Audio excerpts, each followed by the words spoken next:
Hello and welcome back to another Field Motivation video.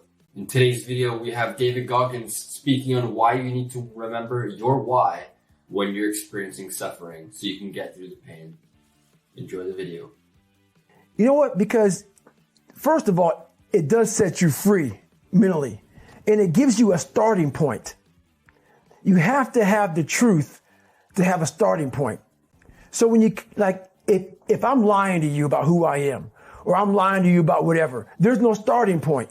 There's a false reality. Right. You have to create the real reality. So that's what I call my accountability mirror in my book. That's the real reality. Where the fuck am I going to start from? So for me, I was lying to this, lying about that. So I had no starting point. Once you come face to face with who you are, you have a starting point. All right. I'm not real smart. I have no courage. I have no self-esteem. I have no nothing. Nothing. That's my starting point. Now we can move from there.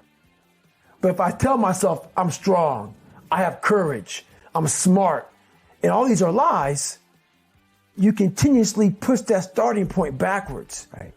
So that starting point is the truth. The no fucking bullshit truth that only you can tell yourself. So it's the starting point. The truth's the starting point. Especially nowadays in this society, we like to surround ourselves.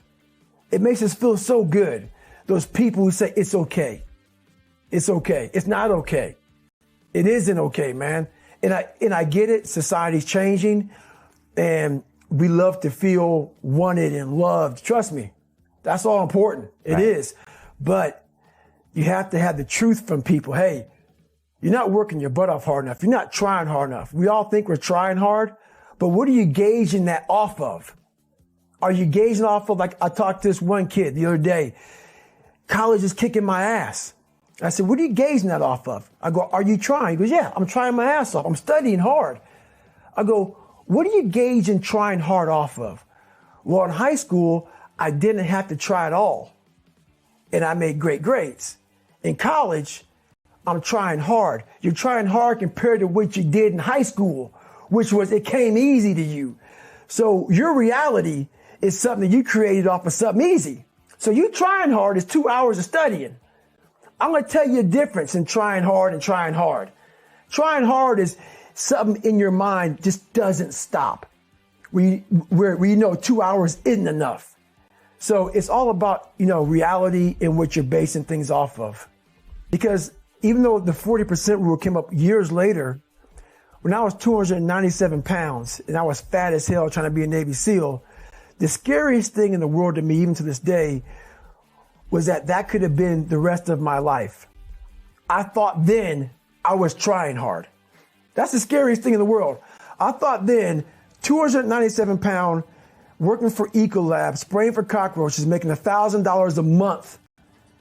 I thought that was me at my 100% potential.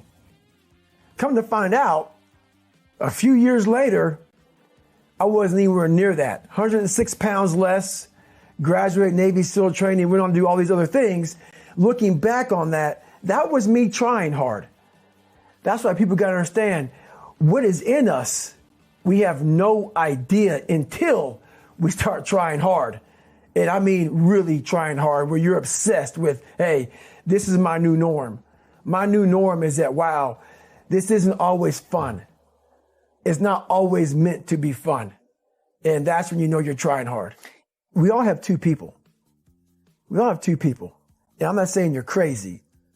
We have the easy voice, which is that 20% telling yourself that I'm easy at 90% of my full potential, maybe 100% at that 20%. That's that voice that we all love. That's that very comfortable voice that's that mommy holding you saying it's going to be okay. Doesn't care how good you are, just loves you.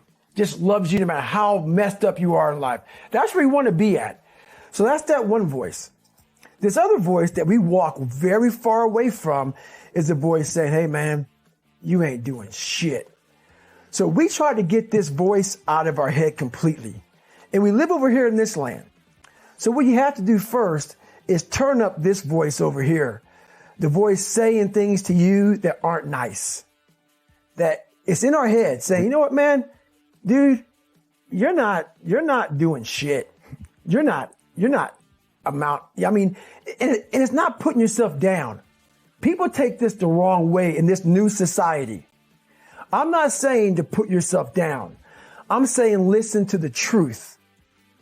And the truth isn't in the 20%.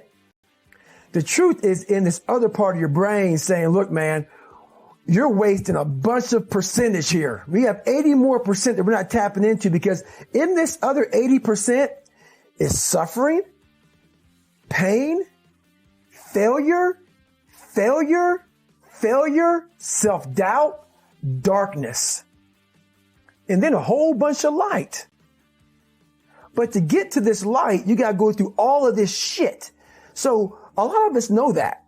We know. We do know deep down. Yeah, I can get over here, but over here, man, this is much better, because I got to go through this journey that is not fun. This from 20 to 100%, this shit in between is not fun. So we decide to live over here. So everybody goes, how do you do that? You know exactly how to do that. You know exactly. It's not a magic trick. There's nothing I talk about in that book that's a magic trick. It's all back down to a very primitive mindset of we just have to do. It's like breathing. Breathing becomes normal. Like we don't even know that we're doing it. That's how you have to live your life. When that alarm clock goes off at 4 or 5 in the morning, your mind says no. You just say, it's just what we do. An entity that both is and is transforming. And there's a rule that goes along with that, by the way, which is don't sacrifice who you could be for who you are. Which means if you have to choose to transform in a positive direction or maintain your current position, then it's better to transform in a positive direction. So you might even think of that as the core of your being. That's a Piagetian idea. It's a Jungian idea as well. Who are you? You're the thing that transforms who you are. Now, you're also who you are. But on top of that, you're the thing that transforms who you are. And I do think that's not an arbitrary statement. You know, one of the things that modern universities do dreadfully now is convince their students that value structures are relative, and that's a big mistake. There's a lot of things wrong with that idea, and one of the things that's wrong with that idea is that doesn't include what I just mentioned, which is that's a good moral rule, is you are the thing that is and you're the thing that becomes, and you should put the thing that becomes at a higher place than the thing that is. That means you also have to allow yourself to shake off those things about you that you might be pathologically attached to, habits and people, for that matter, ways of thinking, all of those things. You have to allow yourself to shake those off, and that's more like a burning. That's why the phoenix is the symbol that it is, right? It's old and it deteriorates, it bursts into flame, and then it's reborn. It's like, well, do you want to be reborn? It's like, well, that's not the question. The question is, do you want to burst into flame? And the answer to that generally is no. But that's the wrong answer. The right answer is you let all that nonsense burn away. And you might say, well, I don't know what I should leave behind. And the answer to that is that's a lie. You know some of the things that you should leave behind.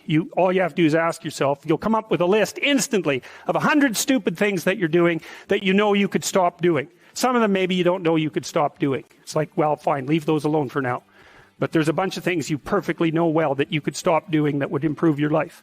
And so do that. See what happens. That's a good idea.